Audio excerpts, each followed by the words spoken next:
All right, happy Sabbath, everybody.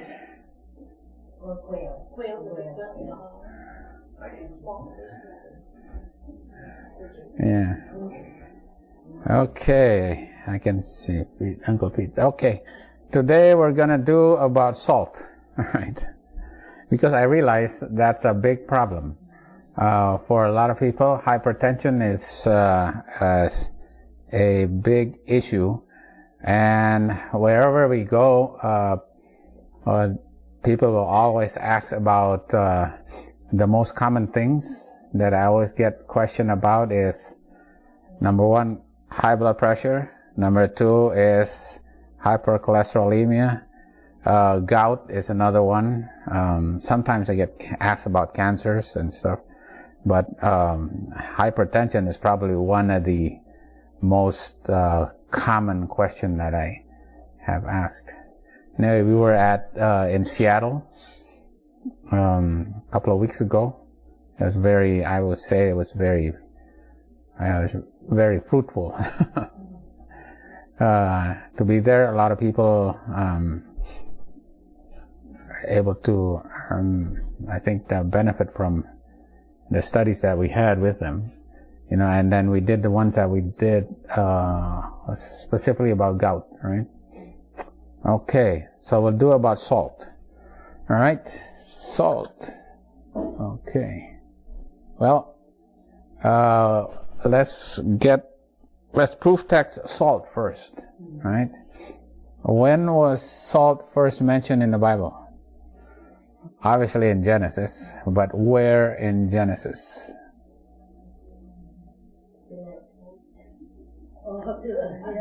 Yeah. Well, it's actually the Salton Sea. Yeah, the Salt Sea, the Dead Sea. All right. Yeah. This is the borders of your land. You know, on one side will be the sea, and the other side will be the Salton Sea, which is the Dead Sea. Right. Okay. And the Dead Sea is a sea that only receives but never gives. Right. Everything dies eventually in that sea. Okay. All right. And then in Genesis, there's another salt. Lot's wife became a pillar of salt. All right. Okay. All right. Here's the next verse. And every oblation, what is oblation? Every gift of thy meat offering. If you give a meat offering, thou shalt season with salt. Right? You have to season that meat offering before you burn it. Neither shalt thou suffer the salt of the covenant of thy God. Wow. The salt of the covenant of thy God is the salt of the covenant. Right? We're talking about the covenant. Now there's a salt of the covenant, right? And you know what? I'm going to give it to you.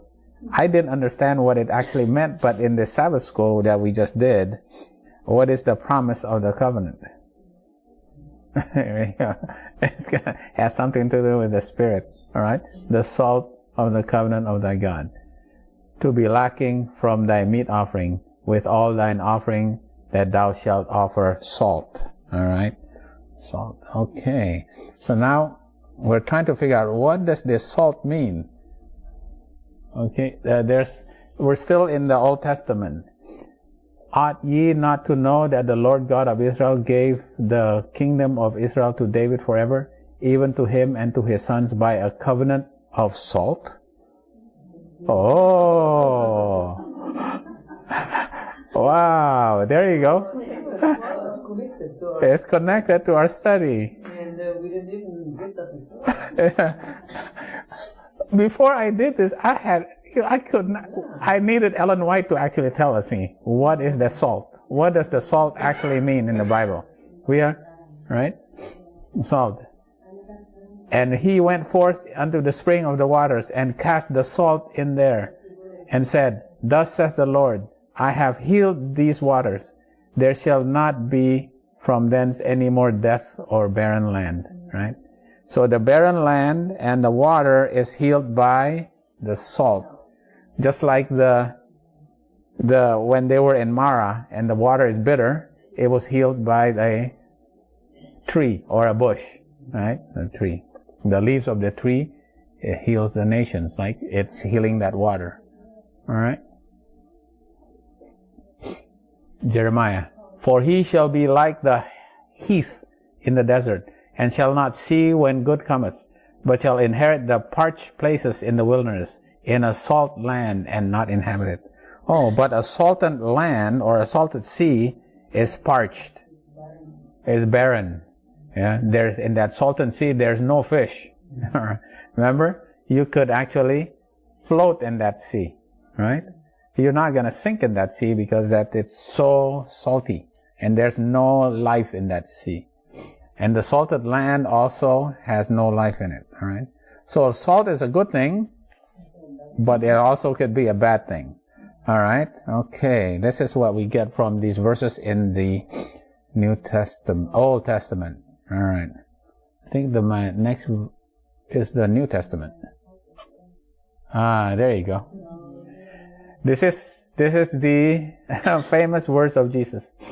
Ye are the salt of the earth, but if the salt have lost its savor, wherewith shall it be salted? It is thenceforth good for nothing, but to be cast out, and to be trodden under the foot of men. Is there a song like that? For some reason, I thought there was a song. Yeah. The salt of the earth, right? Because the salt is good, but if it does not have the taste of salt, if it's not salty, in other words, if it's just sodium and chloride without its taste, it's of no good, right? Okay. Because we know salt is sodium chloride, right? Okay. For every one, this is the mark. This is Jesus' words. For everyone shall be salted with fire, and every sacrifice shall be salted with salt. Oh, so Jesus is actually a reference in Leviticus, right? Where it says the meat offering has to be salted. And the meat offering is part of the symbol of the covenant of God, right? Jesus is like the meat offering, right? It's the covenant. It's the symbol of the covenant. Jesus is the Lamb of God. It's that meat that is being given as an offering. And the salt of the covenant, right, is salted with fire. So you have to burn that covenant. I burn that symbol of the covenant. Burn that meat offering, right? And every sacrifice shall be salted with salt. Salt is good. But if the salt has lost its saltness, wherewith will ye season it? So it's used for seasoning, all right? Have salt in yourselves, and have peace one with another. Okay. All right. Colossians 4:6. Let your speech be always with grace, seasoned with salt. Oh, grace and salt, right? What? But somebody whose speech is salty is what? That's not good, right? They like to swear. In the English language, if you have a salty speech, it's like you like to swear. That's actually not good. But in the Bible, your speech has to have grace. The grace and your grace is from Jesus, right? And it's seasoned with salt, that ye may know how ye ought to answer every man. All right. Okay, after putting all these verses, I was still confused. What is salt? Right? But we actually had a clue already just from our Sabbath school lesson this morning. Okay, as to what is salt. Right. Okay. This is from Desire of Ages. In the ritual service, right, where people had to bring their meat offering, they have to add salt to it. Salt was added to every sacrifice. This, like the offering of incense, signifies that only the righteousness of Christ could make the service acceptable to God. It has something to do with the righteousness of Christ. That's salt. Referring to this practice, Jesus said, every sacrifice shall be salted with salt, right? Have salt in yourself and have peace one with another. All who would present themselves a living sacrifice, wholly acceptable unto God, must receive the living salt, the righteousness of our Savior, right? Then they become the salt of the earth, restraining evil among men, as salt preserves from corruption, right? Salt is a preservative, right? So you have to preserve the truth. Yeah, you preserve yourself from corruption. But if the salt has lost its savor, if there is only a profession of godliness, without the love of Christ, there is no power for good. The life can exert no saving influence upon the world. Your energy and efficiency in the upbuilding of my kingdom, Jesus says, depends upon your receiving of my Spirit, right? Of my Spirit, right? That's how you receive the righteousness of Christ. You receive His Spirit. You must be partakers of my grace, right? Your speech has to be full of grace, right? You have to season with salt. In order to be a savor of life unto life, then there will be no rivalry, no self-seeking, no desire for the highest place. You will have that love which seeks not her own, but another's wealth. Word and professions are of no value with God, while the heart is corrupted by the inordinate love of gain. Christ says, ye are the salt of the earth, right? It is therefore good for nothing but to be cast out and trodden under foot of man if it has lost its savor. Right? If we would imitate the example of Christ, we should be self-denying, ready to sacrifice our own comfort and pleasure for the good of others. Right? We have to sacrifice for others. Right? It was not pleasant for Christ to leave the purity and bliss of heaven and the society of holy angels and come to a world all seared and marred by the curse of sin, and to die to save fallen men from the consequence of his iniquity. But are we willing to imitate the life and character of Christ? Are we willing to suffer, if need be, for His sake, to forego some of the comforts of life, in order to save our perishing fellow creatures from eternal death? If so, we should be willing to give much more of our abundance towards this purpose. So it is also, right? The salt is our service to others as well, right? Because if we have a life and it does have no salt, and has that life does not have the life of Christ in it, right? We are not having the fruits of the Spirit to save others, right? What is the use of that life? Brethren, so the thing about it is, yeah, salt is good, but it also can be abused, right? Brethren, let us look at this matter in the light of the Scriptures and exert a decided influence on the side of temperance in all things, right? So you have to be even temperate in salt, right? Because salt is a preservative. It's also what? It's also gives flavor, but you can abuse it, right? Right. You have to be temperate in salt. Apples and grapes are God's gifts. They may be put to excellent use as healthy articles of food, or they may be abused by being put to wrong use. Grapes is good, have a lot of antioxidants, but it can be turned to alcohol, and then you're abusing it. So is salt. Salt is good, but you can abuse it. Too much salt, or you're going to get sick, right? Already God is blighting the grapevine and the apple crop because of man's sinful practices. We stand before the world as reformers. Let us give no occasion for infidels or unbelievers to reproach our faith. Cite Christ, ye are the salt of the world. The salt of the world is also the light of the world. Okay, multiple times she will actually connect the salt of the world and the light of the world.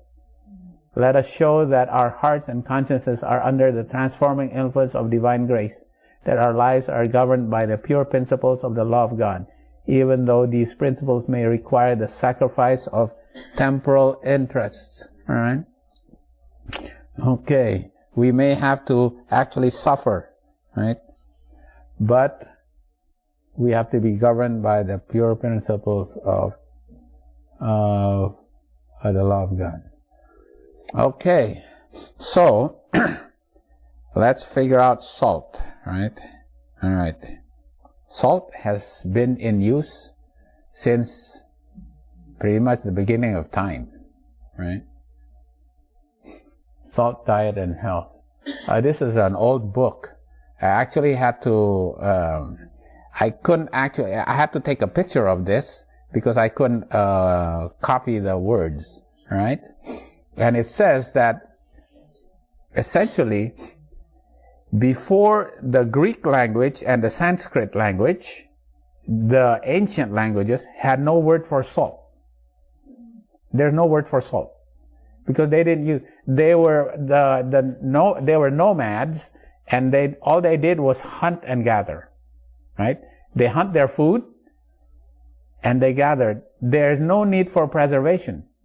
What they gathered and they killed, they eat right away. They did not have to preserve it. But when they become more civilized, then they have to live in cities, and they have to have, and they have to have like land where they cultivate, and they had to stay in one place. They were no longer nomads, and now they had to preserve their food, right? Because they can't just keep gathering it. They were staying in one place, and they actually showed it that the Egyptians, they preserved their fish with salt, right? They preserved their fish with salt. Oh, not fish. They're, I guess, birds. They're birds, right? They're birds with salt. Yeah. All right.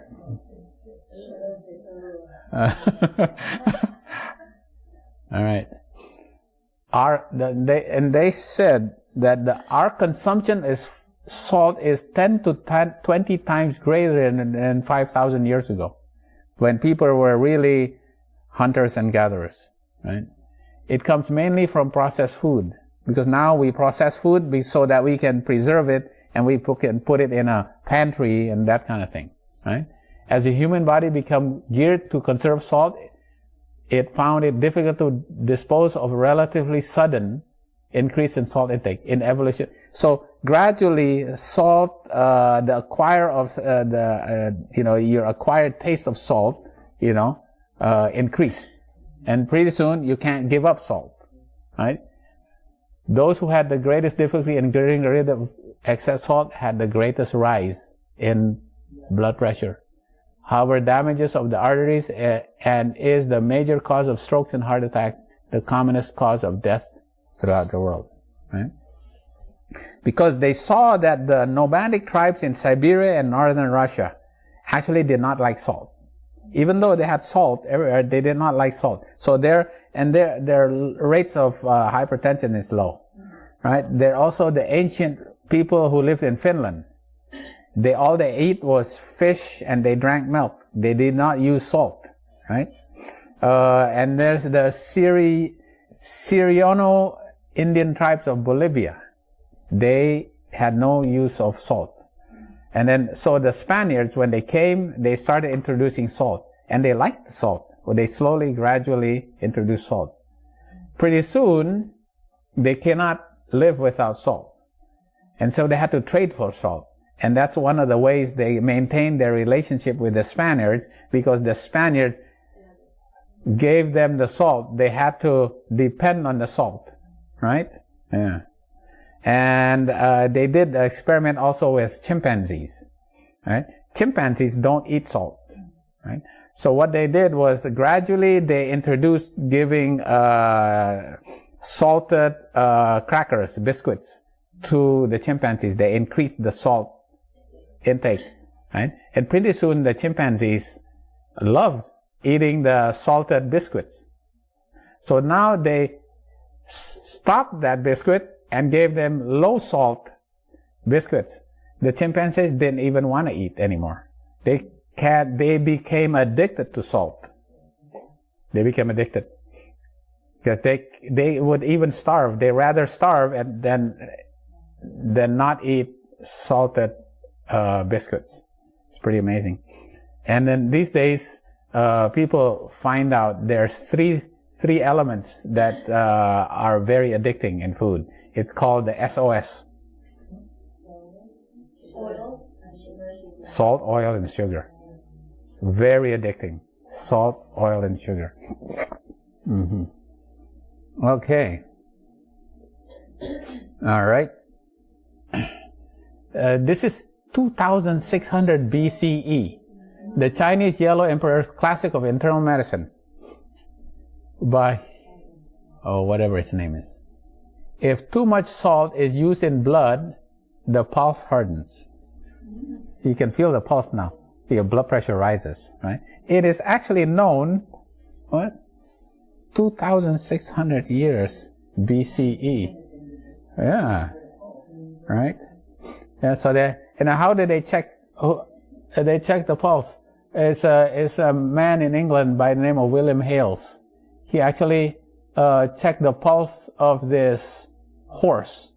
He put a catheter in the artery of this horse, and he says, "Oh, look at that! How high it would go!" Right? That's the first. He basically made a blood pressure.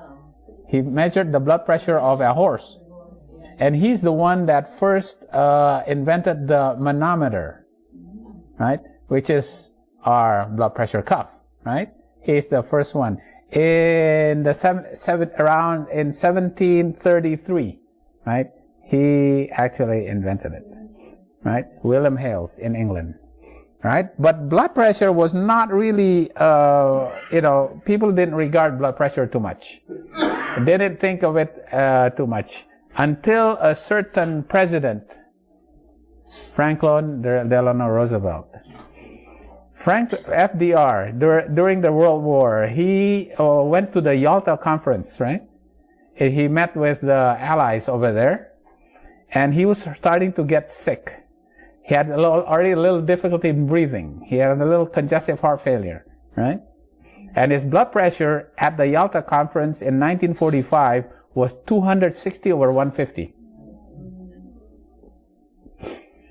And then he started developing orthopnea. Orthopnea, you have to sit up to breathe. And lethargy and drowsiness. In the morning of April 12, 1945, his blood pressure, right, when he had severe headache, was measured as 300 over 190. Can you imagine that? I've never heard of that. Roosevelt, and then he died. That is when the general public, realized how bad hypertension was. When Roosevelt, it put the effects of hypertension into the public view, because people did not really, pay too much attention into it, right? Okay. Before that, there was no real treatment for hypertension, right? So, the first treatment was sodium thiocyanate, but it really didn't work. Well, and thiocyanate? It's, cyanide is made out of cyanide. And it has so many very bad side effects. But then they actually were able to use a metabolite of it called sodium nitroprusside, which is NitroPress. NitroPress we even still use these days, right? When somebody has really bad hypertension and has to be in the ICU with malignant hypertension, NitroPress, right? Yeah, nitroprusside, sodium nitroprusside. We still use it even to this day, right? Okay. What's the first blood pressure medicine that was discovered? Okay, we got nurses here. What's the first blood pressure medicine discovered? is a thiazide diuretic, right? Chlorothiazide, which is made by Merck in the 1950s and eventually sold as diuryl. Diuryl. It is a diuretic, right? Yeah, that's the first one, all right?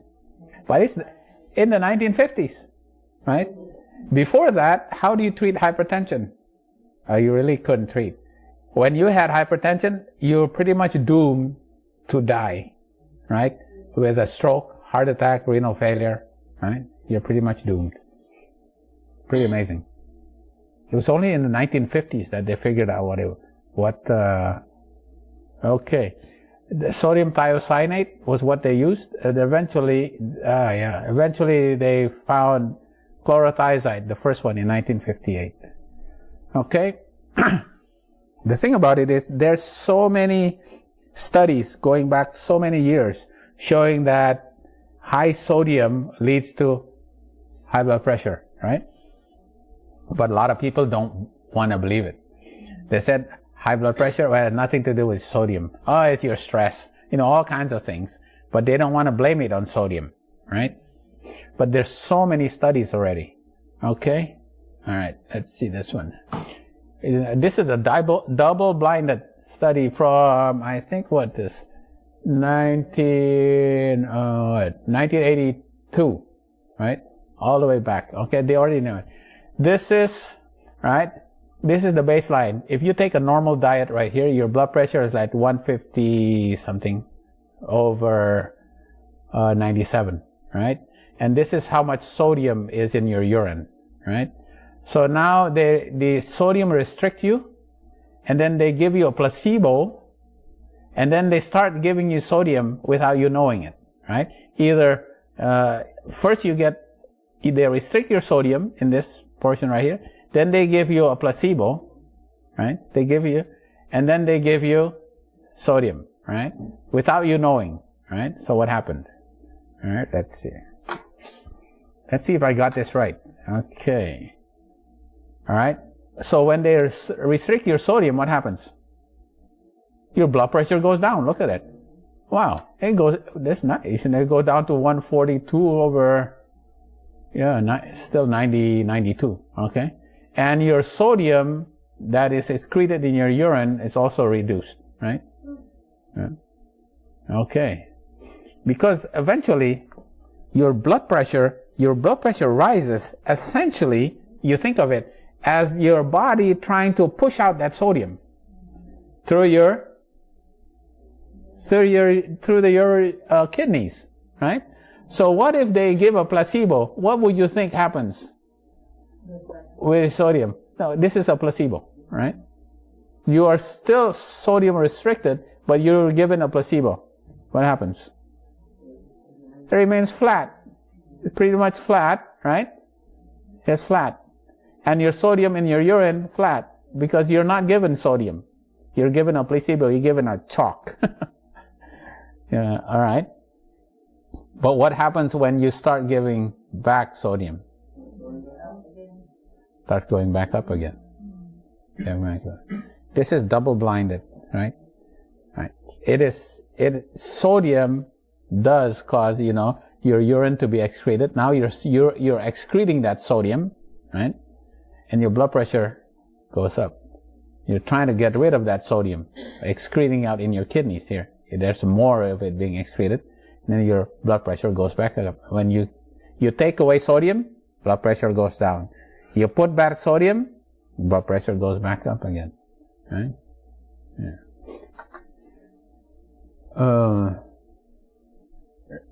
In a double-blinded, your blood pressure falls down 6.1%, right? In the same range as giving a beta blocker or a diuretic. By giving medicines, it's as good as giving medicines, all right? Okay, all right. Dietary salt influence, okay? If you take salt, your sodium and your blood pressure goes up. This is on a low-salt diet, right? At 60 minutes, right? At 60 minutes, your low-salt diet is that white one right here, right? At 60 2 hours, 3 hours, 4 hours. But when you take salt, your blood pressure, your systolic blood pressure goes up, right? Diastolic blood pressure also goes up within 60 minutes. And it lasts for 3 hours. 4 hours, it goes down. It lasts for 3 hours. Your systolic and blood pressure, right? Your sodium goes up, your urine sodium goes up, your blood systolic and diastolic blood pressure goes up. They had to do this hundreds and hundreds of studies. Some studies are not that good, and some are pretty good.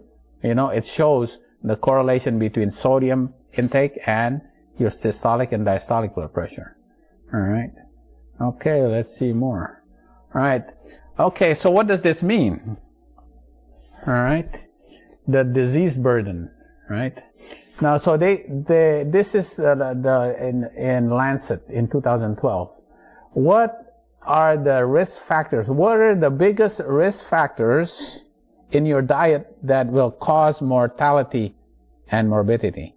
The number one cause of mortality, right? The disease burden is your diet that is low in fruits. Can you imagine that? It causes 4.9 million deaths. Low in fruits. Low in fruits. What's in fruits? Fiber, and what else? Antioxidants, what else? There's another thing that's very high, which is the reverse of sodium. Potassium. It's low in sodium, high in potassium. That's very crucial. All right? Fruits. Okay. What's the second? Sodium.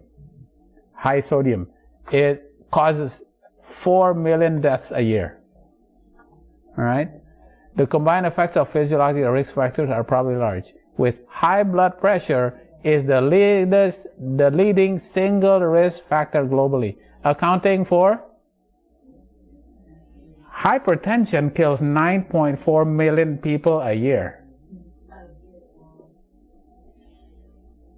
And low in fruits, high in sodium. Has that something to do with your high blood pressure? Absolutely. Right? Yeah. The dietary, the highest, low in fruits, high sodium. Right? Number one cause of death, hypertension. All right. But there's a big problem because we know that sodium is actually the most sodium in your food in westernized countries is actually not the sodium that you actually put. It's actually the sodium that is in your processed food. That's why when we says, okay, we have to reduce your sodium, when people all they buy is processed food, they have to actually make industry reduce their sodium. Right? So the industry is fighting this. Industry says, no, we do not want to reduce our sodium. Right? Okay. Industry actually fighting for salt. They said, we want to continue using salt. All right? Yeah. They have vested interest. They resist regulation. Yeah, we do not want to be regulated. And the politician says, yeah, especially the conservative politicians, you cannot regulate the freedom of choice. We want to eat what we want to eat. You cannot regulate us, right? The scientific consensus that salt increases blood pressure, right? Dietary salt, it comes from processed foods. 65 to 85% is from processed food. The major world manufacturers have adopted desperate measures to stop governments from recommending salt reduction. Rather than reforming their products, they lobbied governments, refused to cooperate with expert working parties, encouraged misinformation campaigns. Wow. And tried to discredit the evidence. They said, your evidence, they discredit the evidence, all right? Okay. So I'm going to make it a little fun here. Processed foods, high in salt, right? Mac and cheese and instant noodles, right? We're going to check and see how much sodium is in there, all right? All right. The thing is that in industrial countries, less people have time to cook, right? Yeah, because they're not working in their gardens. They're actually working in offices. They live in high-rise buildings and they have to buy their food from grocery stores, and it's all processed, right? Mac and cheese, cup of noodles, right? They're too busy. So they forget how to cook fresh foods, and they buy processed foods, right? Store-bought food. And these foods have to be preserved. And what is the cheapest preservative? Salt, right? Salt makes unpalatable food palatable, right? Right? And how is that? Meat without anything on it is really unpalatable, right? But if you put salt on it, then you can eat meat, right? The thing is, industry knows that, because when the meat is actually combined with it's called a chemical called phosphonates, polyphosphonates that's in meat. It becomes like a gel in that meat, and it increases the weight of the meat. It makes it more palatable, but it also increases the weight. So how do they sell meat? They sell it by weight. So if you put salt on it, what happens? The meat becomes heavy, right? It's pretty amazing, right? It becomes heavy. And when the food industry serves salty foods, what happens to the thirst of the customer? They want to drink. And because of that, in restaurants, the sale of beer and soda increases. Right? Because if it's not salty, the sale of beer and soda goes down.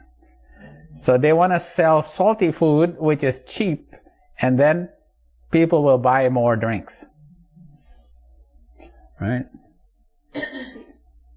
The food industry says everything to gain from keeping controversy alive. Common salt is the main source of flavor in processed food. Tasting panels show that low-salt foods are often unappetizing. All right? And there is currently no good alternative to sodium chloride. Improving flavor by adding more natural ingredients such as fruits and vegetables would be expensive. Oh my. So what's the bottom line? Money. It's money, right? They don't care about the health of the populace. They just care about their profits, right? Right? Right?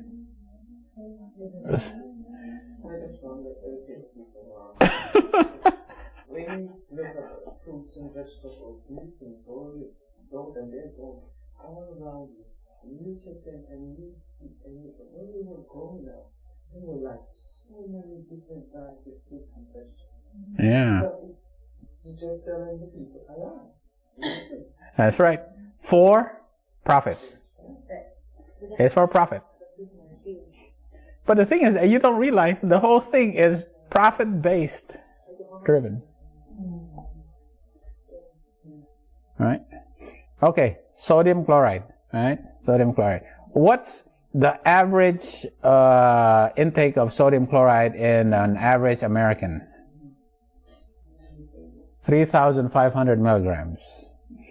What's the, according to the American Heart Institute, what is the recommended salt intake? 2,300, right? That's the recommended, 2,300, right? This is the average. The average American eats 3,500 milligrams of salt, right? Okay. Now the thing about it is they realize that in other countries, like in Africa and in rural China, there's really no hypertension. But when they see how much salt they eat, it's in the order of like 1,500. So if you eat 1,500 milligrams of salt, chances are you're not going to get hypertension. That's the normal, right? So if you eat 2,300, you're still getting hypertension. So the American Heart Institute is trying to say, okay, we should go to 1,500. But it's very difficult to change that recommendation. Nobody's going to accept that. They said, no, we can't go 1,500. But I said, you know what, our goal is to make a recommendation of 1,500. Now, how much salt do you actually need? Do you need salt? No. What do you actually need sodium and chloride in your body? Well, you do, right? But how much do you need to live? How much do you need to live? All right, we need to put a number so you have a general idea, right? How much do you need to live? 500. How much is 500 milligrams of salt actually? How much is that in how many teaspoons or how many, 500 milligrams a day, right? How much is that in a teaspoon or a tablespoon? Right? It's actually, it's actually a quarter of a teaspoon. Very little, right? So how do you know how much sodium you're going to get? You have to look at the nutrition facts, right? You have to read the label, right? First thing you have to do is look at how much is the serving size and how much you're going to eat of that serving, all right? And then you also have to look at the calories, 230, but then you look at the sodium here. You can look at the sodium. It is 160, and this is the 7%, right? If you look at the sodium of 160, right, and 7%, right, you have to compare that 160 with the amount of calories, right? Because you should get about 2,000 calories a day. And then you need to be less than 2,000 milligrams of salt. So you should actually, your sodium in your food should be less than the amount of calories, right? Okay, look at the calories and look at the sodium. The sodium is better to be less than the amount of calories, right? Okay, so look at this, 160, okay, that's good, that's pretty good. 160 is less than 230, okay? It's more than one serving. Ah, that's the problem. That's the problem. You eat more than one serving, you already get too much, all right? So this is, if a label says sodium free, very low sodium, low sodium, you want the low sodium, okay? Light in sodium, reduced sodium. Light in sodium and reduced in sodium is actually not a very good description. It's not very good. Because, okay, what does it mean, right? What does this mean? If it's sodium free, it's less than 5 milligrams per serving, right? If it's very little sodium, it's less than 35 per serving. Remember, how much do you need? Well, but recommended is about 1,500, right? 1,500, okay? All right. Low sodium is less than 140. So you should be looking for 140, right? If you look at nutrition facts, 140 is a good number, right? The problem is light sodium, it only means that it's 50% less sodium than the original product. Oh, that's not good. It doesn't really mean much. If it's 1,000, then it's light in sodium is 500. Oh, 500 is still bad, right? And if it's reduced sodium, is 25% than the original product, right? Okay. So 140, you should aim for less than 5%, right? Okay, this is the thing. Look for less than 5%, look at less than 140. But also look less than calories. If you look at less than 230, okay, that's good. But this 160 is still is high. You're looking for 140 or less, right? Or 7% is still high. You want less than 5%, right? Just remember these numbers, okay? And actually, it's right? It's very small. This is 500 milligrams. quarter a teaspoon. Right? Okay, that's sodium. All right? All right. Let's take a can of tuna. Can of tuna. How much sodium is in it?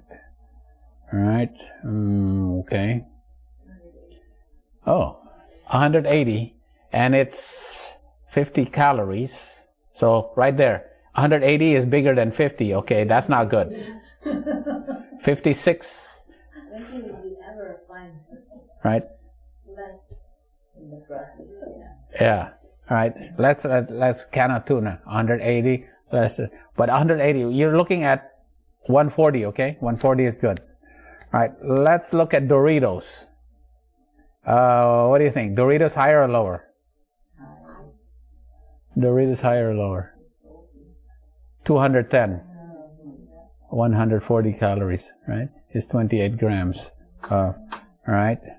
Okay, something a little closer to home.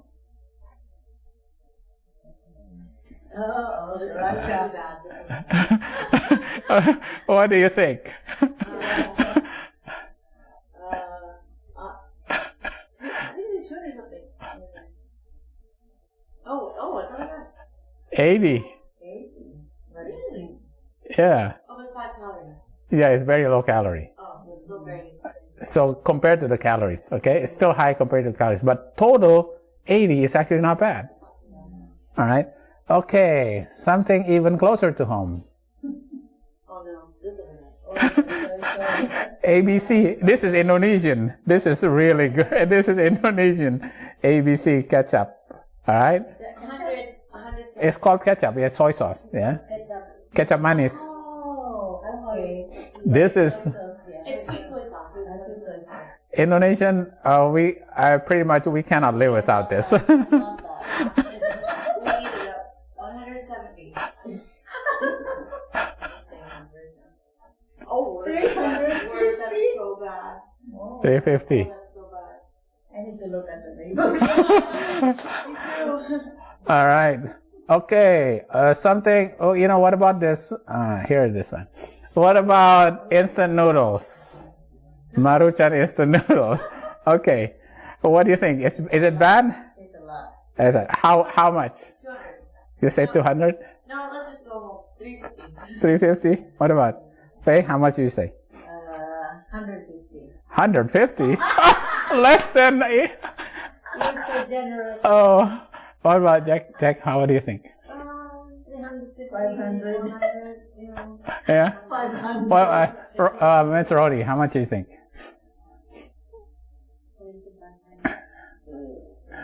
380.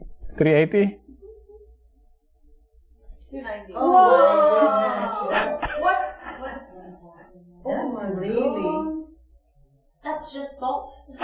This is incredible. They poured the whole time salt. I remember when I ate that before.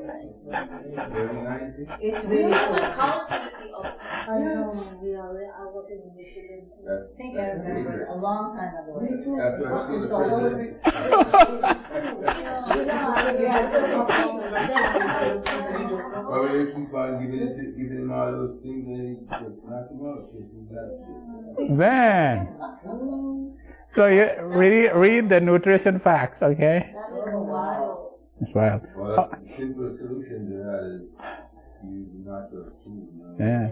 processed.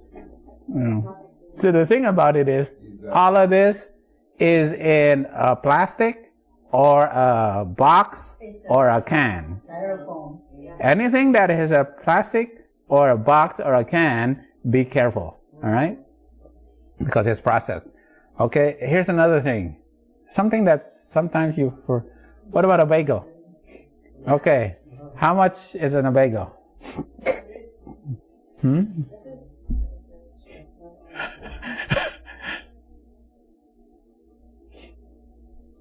Wow. That's a bagel? That's a plain bagel.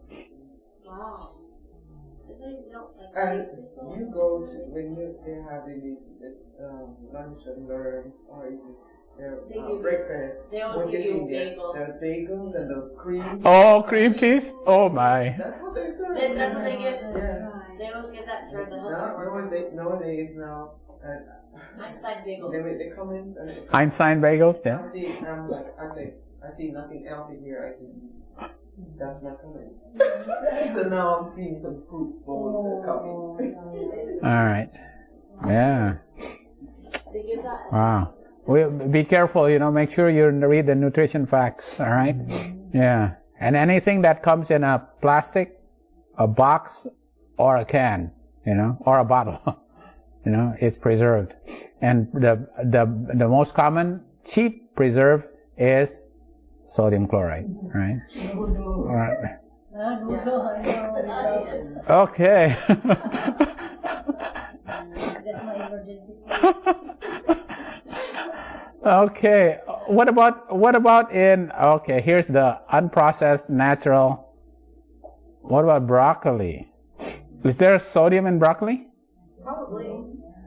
Yeah, there is. But how much? 33. Right? 33 is more than 34. It's less than 34. So it's good, right? Yeah, 33 is less. And there we go. They can air fry or something like that. And it's we can carry it with us because it will last longer. It's the sodium. Dehydrate it. And carry it with us. What about strawberries? 1.5. All right. Now here's a tricky one. What about unsalted peanuts? Unsalted peanuts. But the thing is, unsalted peanuts is in a plastic. Right. Unsalted peanuts. How much do you think? You can't read this. Guess. So since the calorie is just 170, that means It's only 5. That's unsalted. It's unsalted. Remember, it's unsalted. Right. They like the saltiness. Yeah, but make sure, so even if it's in a plastic, you still look at the nutrition facts, okay? All right. Yeah. So, unprocessed is always better because the processed, chances are, is going to be high in salt. Okay? All right. So what is blood pressure? I always think of it as like a hose connected to a valve, right? Right? The hose that only just dripping a little water, Pressure is not high. But what if you put some resistance by putting your finger over the hose? Then you increase the pressure, right? Right. So it's like your blood vessel. Right? The most common thing that is very important about your blood vessel, right, your artery, is that very important one cell layer called endothelium. Right? This endothelium here is one cell layer, very important. This has to be healthy and intact. And right, this is one. And just underneath it is called the smooth muscle cells. Smooth muscles. There's muscles underneath it. All right? Okay? But what drives the pressure behind it? Into the blood vessels, into the arteries. Also, your heart. All right? The heart is the pump behind it. It's like the valve that you open up. Yeah? That's the pump. Right? And we always, for the nurses we know that the blood pressure is the cardiac output times the resistance, right? Cardiac output is what? The output of the heart, like the pump, right? Right? Times the resistance. Resistance is the resistance in the blood vessels, right? The higher the resistance, the higher the blood pressure. The higher the cardiac output, the higher the resistance, all right? And a lot of blood pressure is very complicated. It's probably one of the most complicated physiology subject that I had to take in med school. Oh my, it was tough. Blood pressure. So many hormones associated with it, aldosterone, anti-diuretic hormone, renin, angiotensin, all these hormones, and a lot of it has to do with the kidneys, right? All right, because that's where the sodium is eventually released, and there's the hormones that's associated with the kidneys and also the pituitary gland, and wow, very complicated. But right, what happens is sodium attracts water, right? Because when you have sodium in your body, the body says, okay, your sodium is too high, we have to dilute it down with water. That's why you get thirsty and you drink water. And so it dilutes it down. But the problem is that the water, when you increase the volume, it's like opening the hose, right? So there's more water inside your blood vessels, right? So when there's more water in the blood vessel here, more blood, you increase the pressure, right? So sodium causes more volume, more pressure in there, right? But the problem is that sodium by itself, right? Sodium by itself actually causes damage to the lining, this endothelial lining. And when you cause damage to this endothelium, just sodium by itself, without the blood pressure, just sodium itself, it causes damage to the endothelial cells. And it causes an inflammation, right? And when we just start causing an inflammation, what happens? Cholesterol starts coming in. Platelets starts coming in. When you start having damaged endothelial cells, then platelets starts coming in, cholesterol starts coming in, white cells starts coming in, and you start building plaque. And then the blood vessel has this muscle, right? These muscles in the back here, having to deal with the pressure, it becomes bigger and becomes stiffer, right? This plaque causes stiffness, the blood vessel, the muscles becomes bigger, it causes stiffness. The heart becomes larger, right? The muscles hypertrophy becomes big, right? The muscles get big. Eventually, if it becomes too big, it flops and it starts failing. It becomes too big and it flops. Then you start having heart failure, right? So all it is. When you have these blood vessels becoming thick and becoming blocked, yeah, it's in the heart, in the kidneys, in the brain, in the eyes, the whole place, right? And you need to control this sodium here. The sodium that you take in has to be removed, and it has to be removed through the kidneys. That's why the first blood pressure medicine that was, became successful is a diuretic, right? And it's diuretic, yeah? All right. The one that we use all the time is hydrochlorothiazide. Chlorothiazide or Diurel was the first one, but the one that's still used and is very cheap, right? Yeah. It's to remove this sodium from your body, all right? Okay, all right. So that's the physiology behind it, all right? HCTZ, right? Say here, now they look at this now. Endothelial function. See that lining of the endothelium is affected by salt, right? Without even the blood pressure causing a problem. It's just the salt by itself. So this is how they did it.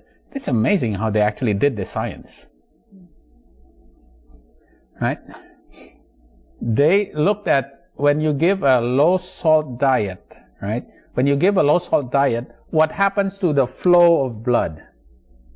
Right away, as soon as you give a low salt diet, the flow of blood goes down. Within 30 minutes, even less than 30 minutes, right away. Just having salt in your diet, even though it's a small amount, reduces your flow. Within less than 30 minutes, it starts going down, right? 60 minutes, 90 minutes, even 2 hours, your flow in your blood vessels goes down because the endothelium, right, it's affected already. It causes stiffness in there. Your flow reduces. And what if you give a high sodium diet? It's even more.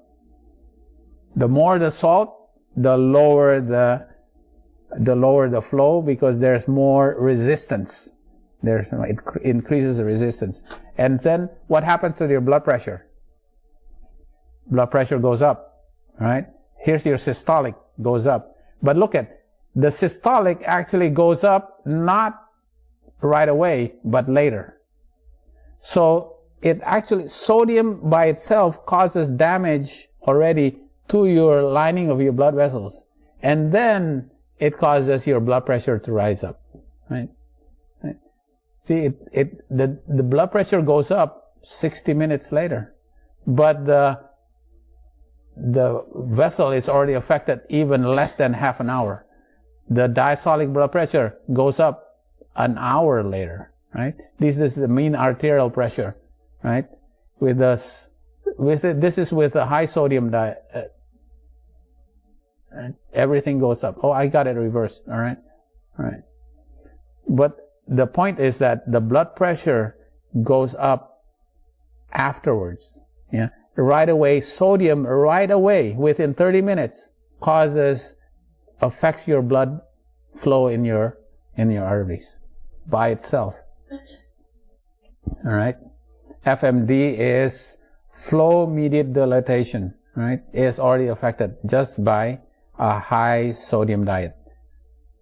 All right? High salt meal. HSM is high salt meal, right? Right away. Okay. Now they compare this. No, they say sodium by itself causes inflammation. It causes oxidative stress to the lining of that cell. So they go, okay, how can we prove that?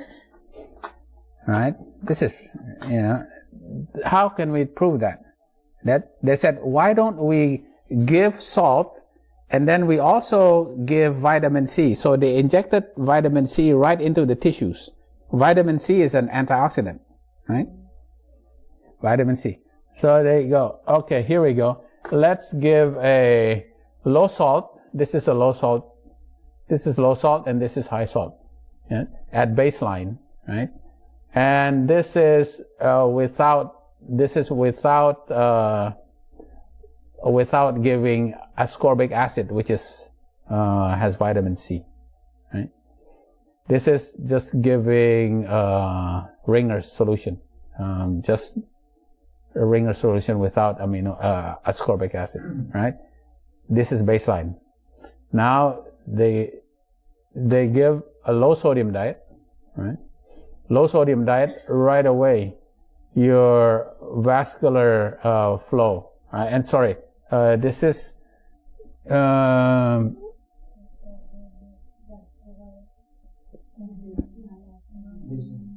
right. With low sodium diet, yeah, your vascular flow is good, right?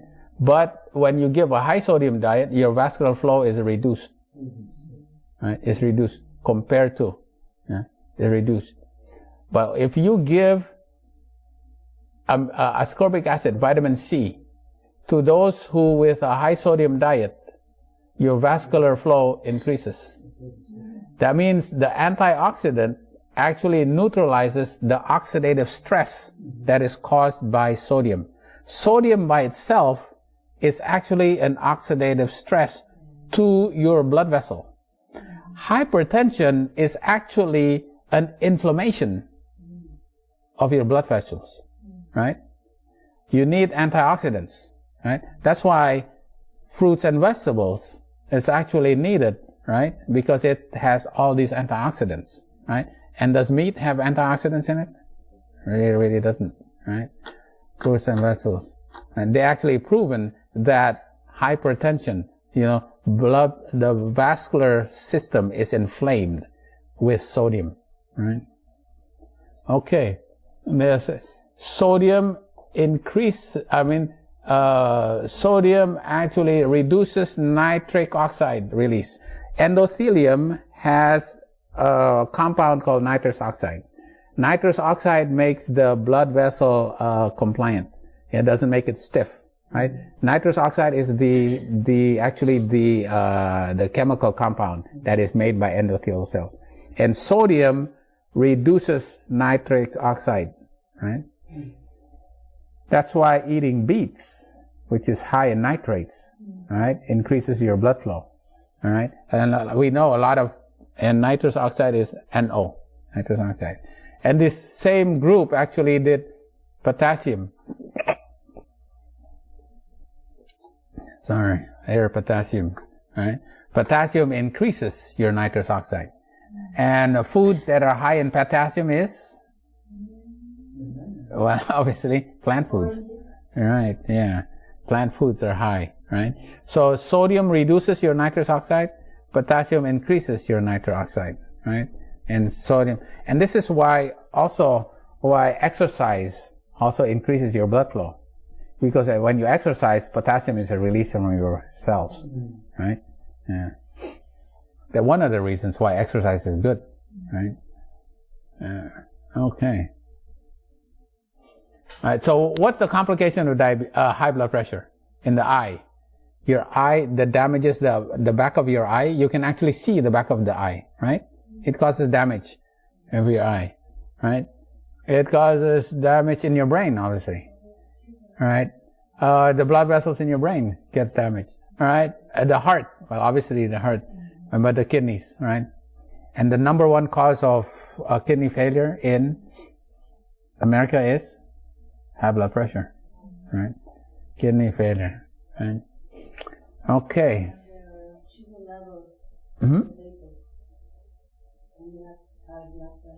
Yeah, it can.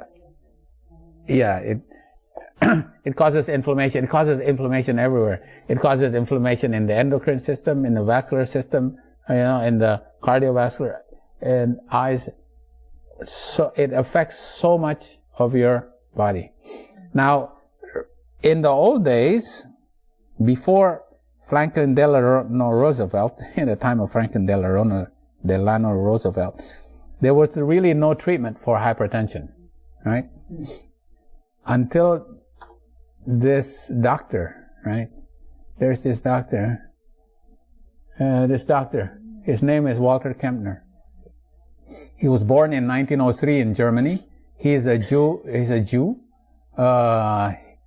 And because of the Nazis, he came to America, and then he worked at the Duke in North Carolina, right?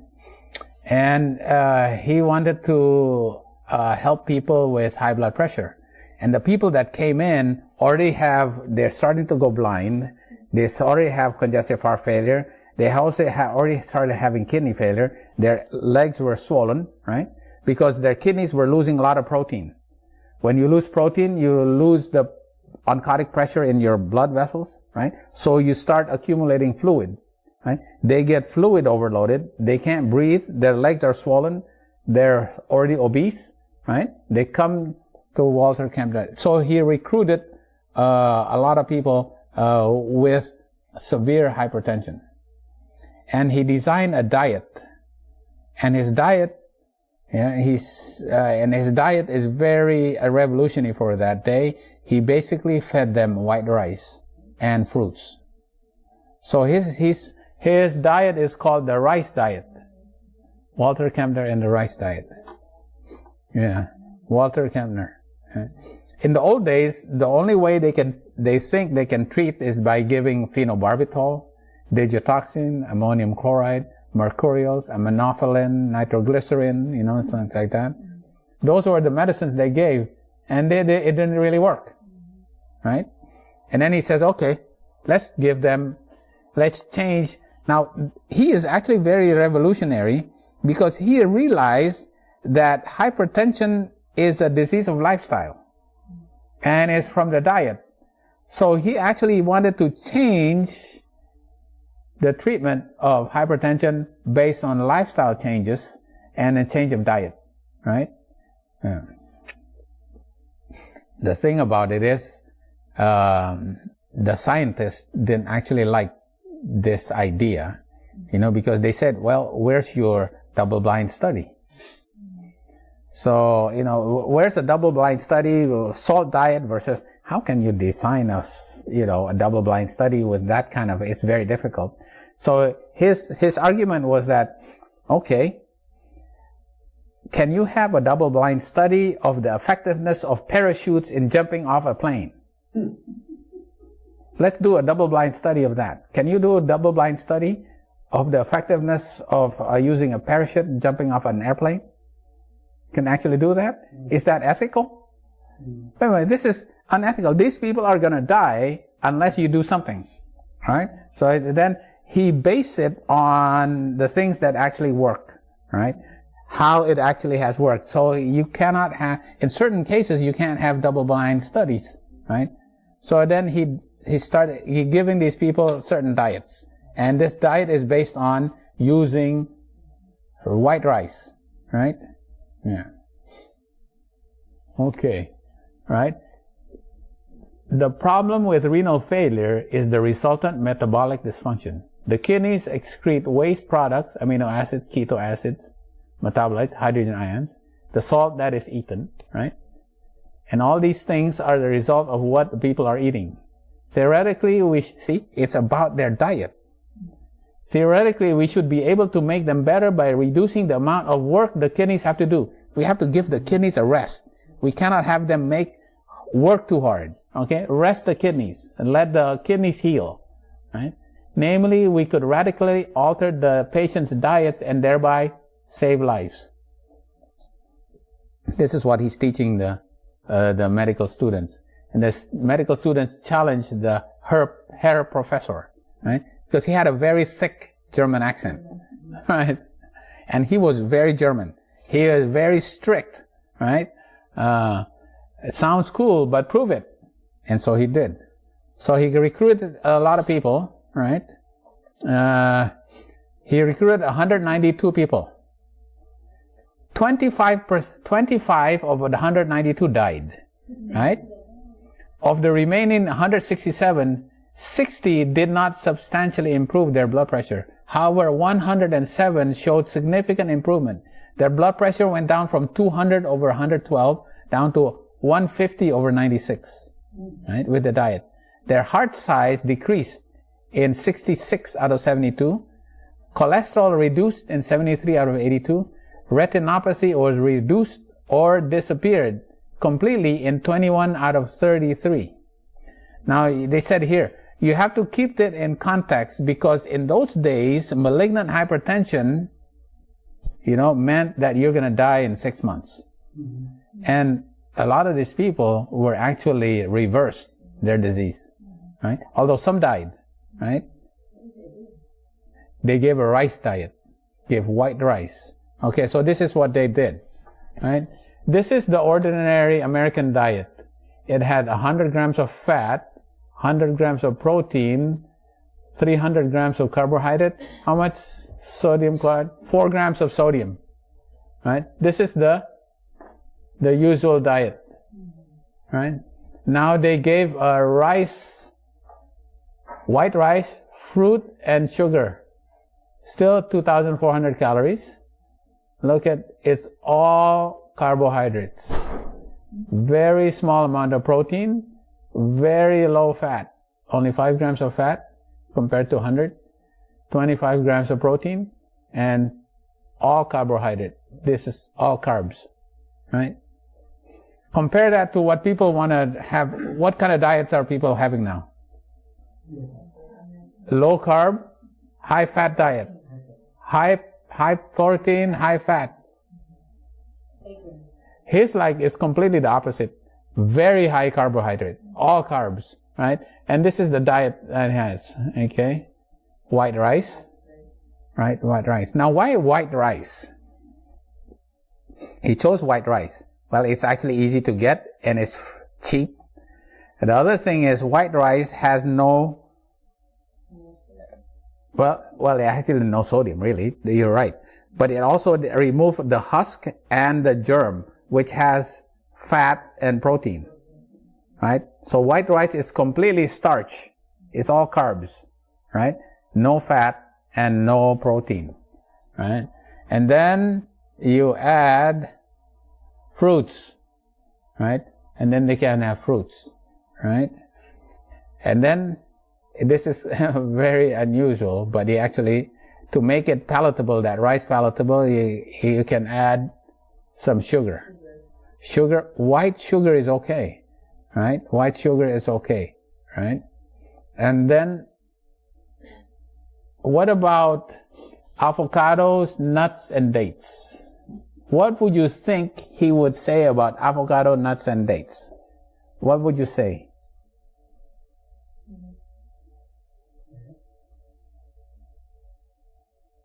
What is the common ingredient? Fat. He says no avocado, no nuts, no dates, because this have fats in it. He only allows 5 grams of fat. Only 5 grams of fat, right? Right. So, but then fruits, all the fruits that you can get, because you're fat. The problem is, your kidneys are already diseased, right? And it has to work hard, right? So you have to reduce the amount of fat. And you cannot have any, what kind of fat? Animal fat, right? Only from plants, plant fats, all right? But it has to be very low. So even avocado, nuts, and dates, right? And these people are the ones that are already about to die. They have malignant hypertension, right? What about fruit juices, including tomato juice? What do you think? This is okay, this is okay, this is okay. This is not okay. This is not okay because he got too much water. He actually restricts water. These people are already fluid overloaded, right? They can't breathe. Their lungs are fluid overloaded. So he restricts that, even though this is technically plants, but this has too much fat, and this has, even though they're good fats, it's still fat, right? And this has too much water, right? And then he's German, he's very meticulous, right? He takes the x-rays, he takes the EKGs, he takes pictures of the back of their eyes. And this is amazing. This is the heart before. This is the heart after. Right? This is a big heart, right? Right. This is called cardiomegaly, right? The heart is big because it's been pumping so much. It's gotten hypertrophy. The muscles get big. It needs to pump against all that resistance, right? It has to pump. It becomes huge. But after they put on this diet, look at the size becomes small. The EKG changes, right? There's the EKG changes. EKG changes become normal now. Now, we're not gonna teach you how to read EKGs, but believe me, these EKG changes are significant. What about the back of the eyes? This is all bleeding already. This is blood vessels here are already bleeding, and then they're already leaking. After the diet, look at it becomes normal. Retinopathy. Look at this, how bad this is. This is we call this exudates. The blood vessels are already leaky, right? And the back of your eye, it becomes swollen. Yeah? You start becoming blind. And this is afterwards. They actually reverse hypertensive retinopathy. This is in those days. And this is, now the scientist that went there, he said, oh, you know what, I think he's trying to trick us. He actually reversed the before and after, right? A lot of people did not believe him, right? Even the scientists, this is too good to be true, right? Where's your double-blind study, And then, wait a minute, these people are about to die. We're not going to do double-blind studies on these people, right? And these are the pictures of the patients. Look at these patients are like 34 years old, 21 years old. Their weight, how their weight goes down. Yeah, from January to November in 1966, right? Yeah, within 10 months. From 280 to 160, lose 120 pounds. This one lost 120 pounds. Wow. Half the size, right? This is another person here. Their weight. Okay, they just reduced their diet. It is May 1943, and they gave him phenobarbital. Boy. Phenobarbital is actually an it's a sedative. It's basically, phenobarb is anti-seizure medicine to calm you down, make you calm, may reduce your blood pressure a little bit. It does reduce your blood pressure a little bit, from 198 over 120, down to 180 something over 110, in 4 years. Oh my goodness, right? And your weight does go down. But then they give digitoxin, ammonium chloride. This is the standard treatment in those days. Mercurials, nitroglycerin, aminophylline, low salt diet. Look at all this. And what happened? It went up. Then they give the rice diet, right? Everything went down. Blood pressure went down to 120 over 80. September of 1948, 5 years later. And their weight from 210 down to 140. It's amazing. Okay. All right. The Jews were familiar with the figure of salt. And there was in the words of Christ that which commended his principles to his hearers. If the salt have lost its favor, wherewith shall it be salted? It is therefore good for nothing, but to be cast out and be trodden underfoot. This was the condition of the Jewish nation. Salt was there, but it was useless. Right? It could be no good to anyone. That represents those who have once accepted Bible truth and have once understood what it means to be as the salt with its saving properties, but who have lost their connection with Christ. They possess in themselves no saving qualities. They are criticizers, accusers of the brethren, as was the first apostate, as like Satan. They do not seek to enlighten and save their fellow men. These persons are useless as far as truth and righteousness are concerned, and are fit only to be treated as the salt has lost its savor. I have a few more. Now, this review in Herald is the whole article is about salt, the salt that has lost its savor. So I chose a couple of paragraphs from here. The light that shines from those who receive Jesus Christ is not self-originated. It is all from the light and life of the world. He kindles this light, even as he kindles the fire that all must use in doing his service. Christ is the light, the life, the holiness, the sanctification and of all who believe. And his light is to be received and imparted in all good works. And in many different ways, his grace is also acting as the salt of the earth, right? His light, his life, his grace is the salt of the earth. Whithersoever this salt finds its way to homes or communities, it becomes a preserving power to save all that is good and to destroy all that is evil. True religion is the light of the world, the salt of the earth. Christian parents, will you consider that the salt possesses saving virtues for your family? There are to be no loud-voiced commands in the home. Let nothing come forth from your lips that is unkind and exasperating to your children. These children receive their first lessons from their fathers and mothers, and no harsh, severe, gloomy representation should be given them. The love of Christ is to fashion their characters, manifest the meekness and gentleness of Christ in dealing with the wayward little ones. Bear in mind that they have received their perversity as an inheritance from their father and mother, and be patient with the children who have inherited your own traits of character, right?